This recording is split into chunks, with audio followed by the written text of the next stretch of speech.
some love, love every night.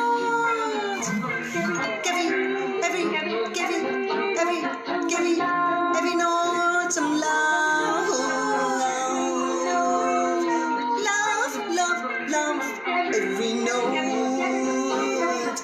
Love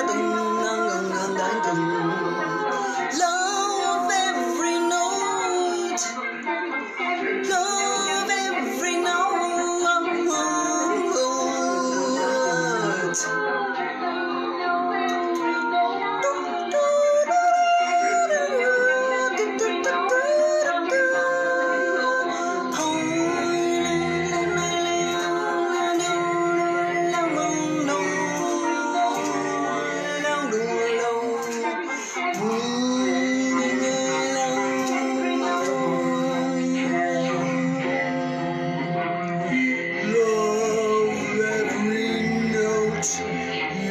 It's too low to sing.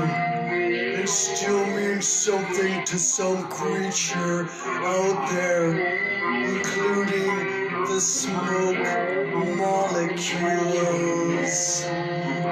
Love every note, even if you can't really sing it.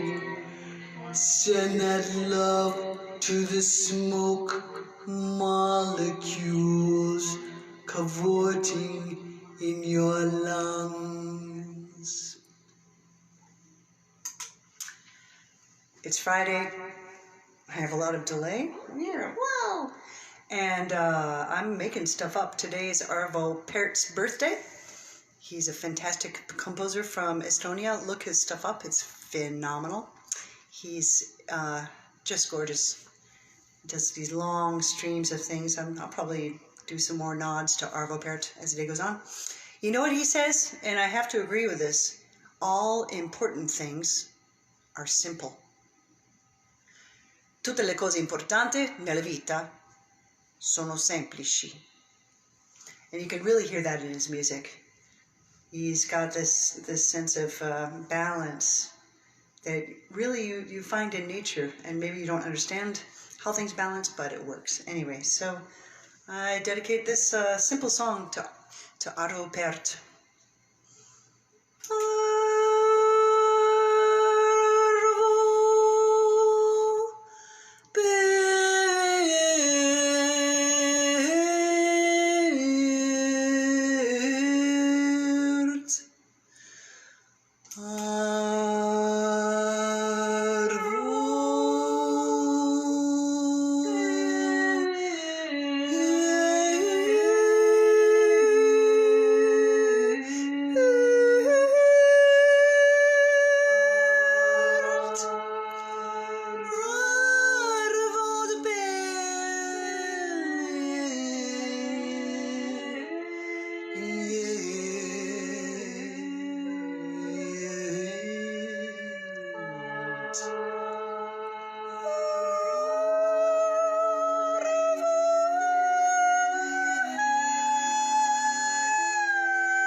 Arvo Pärt.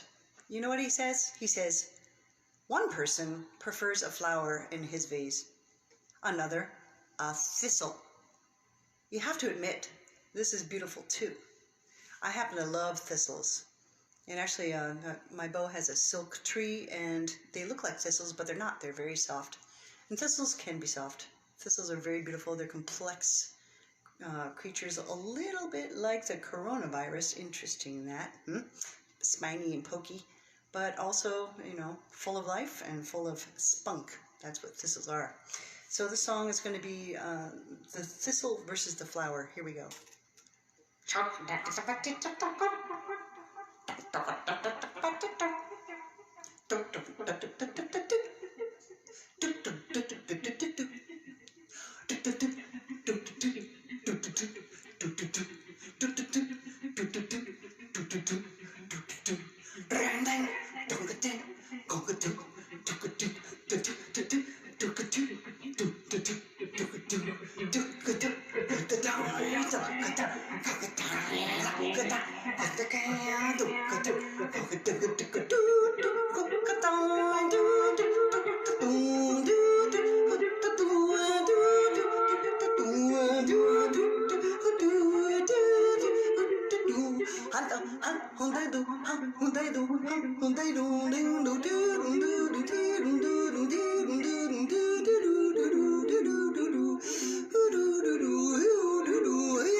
Scots love the thistle. Scots wear the thistle under their kilts. Thoughts about the Scots and their thistle under the kilt. Scots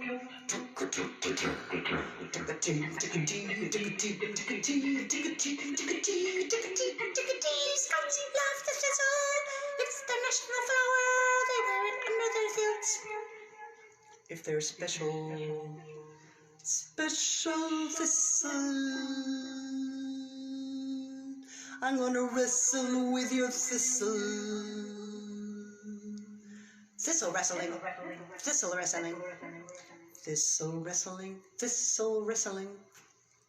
Okay, I think that's about all I have to say about thistles. Now let's compare thistles with flowers, okay? Flowers they're kind of like this. They're a little bit like, I don't know, something like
see. We're going to move on.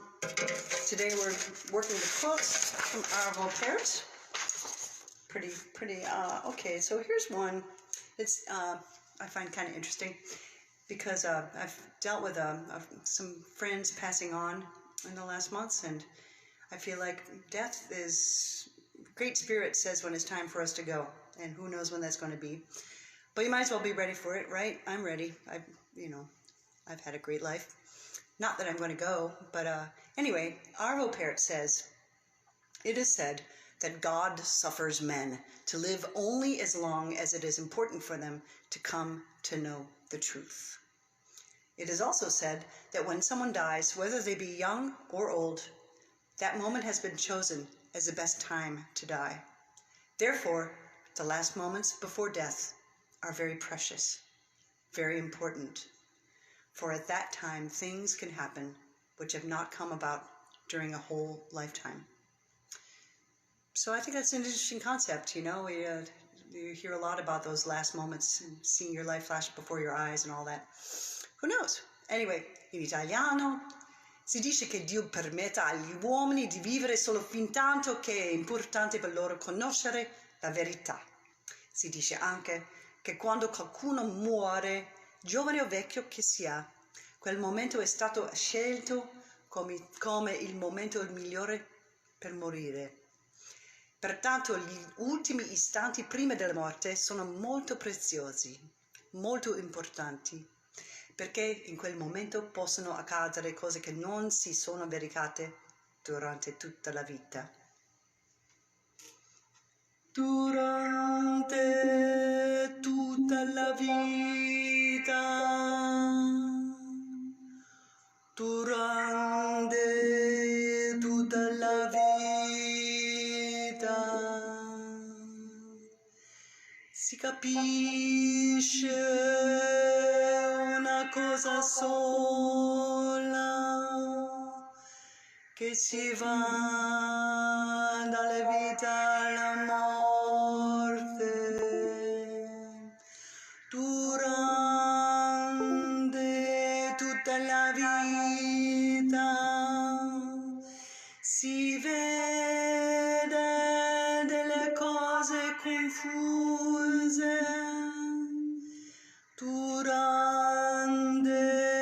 tutta la vita si capisce quasi nulla. Si capisce quasi nulla. Si capisce quasi nulla. Durante tutta la vita si capisce ogni tanto.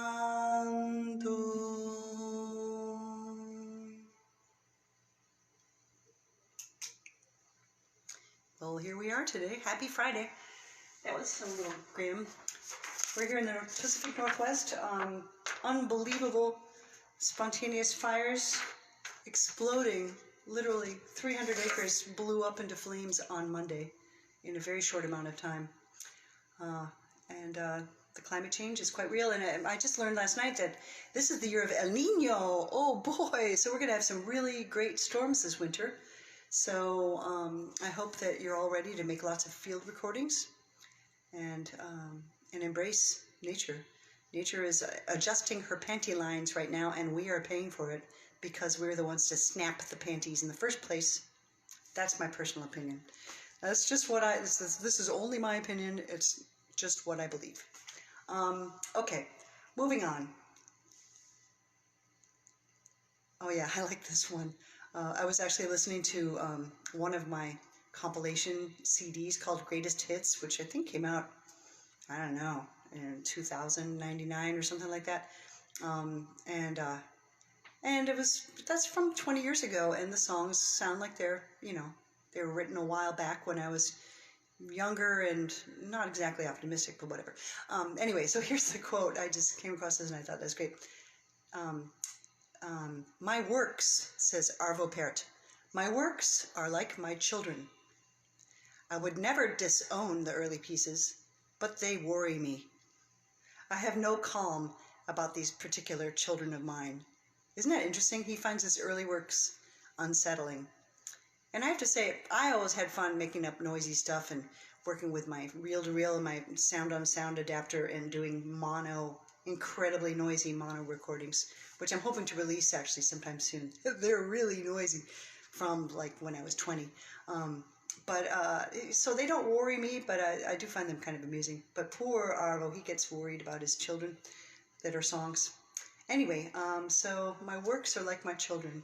I think that's kind of true. I mean, I never had that genetic biological clock installed. I had the musical clock installed, and it said, make music, make music. So that's what I'm doing. Okay, my works are like my children. My works are like children. My works are like children. My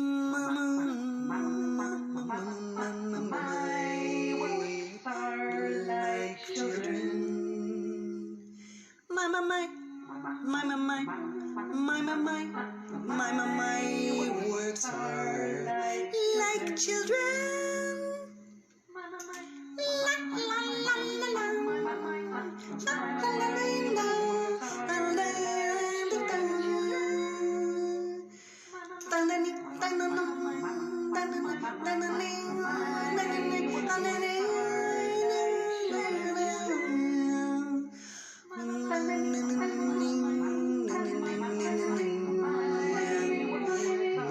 works are like children.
Stronger than anything else. So these sessions, you probably know, but these sessions are not just me singing and making stuff up. They're an invitation for you to participate and to sing a little bit in case you haven't sung yet today, or yawn. Let's yawn. I love that I can make a kind of a double sound when I yawn. I hear that there are triangular flaps on either side of the throat inside. Isn't that cool? I'd like to ask my friend Stephen Founders. He had a laparoscopic or what, I don't know what you call it. He had a photograph, he had a camera put down his throat when he was harmonic singing to see what exactly went on. How cool is that? I don't know if I'd want to go inside my throat when I was singing. Would you? Anyway, so let's just make up this final song. This is Arvo Pärt's birthday today. And so let's see. Oh yeah, and here we go. He says, "The human voice is the most perfect instrument of all.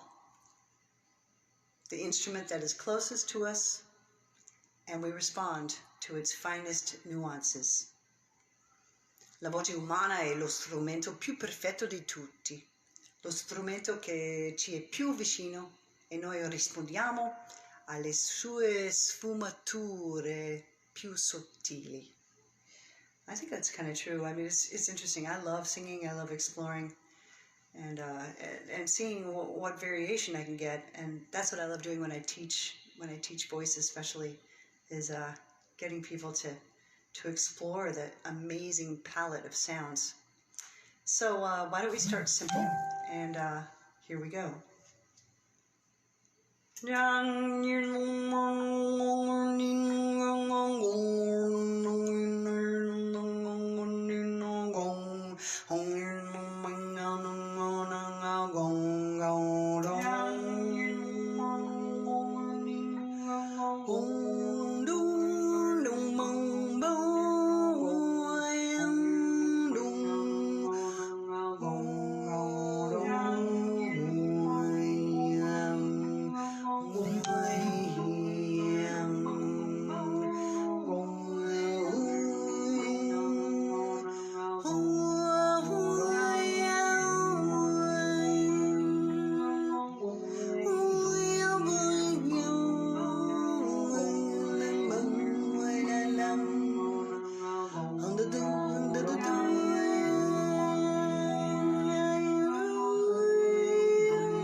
See you next week.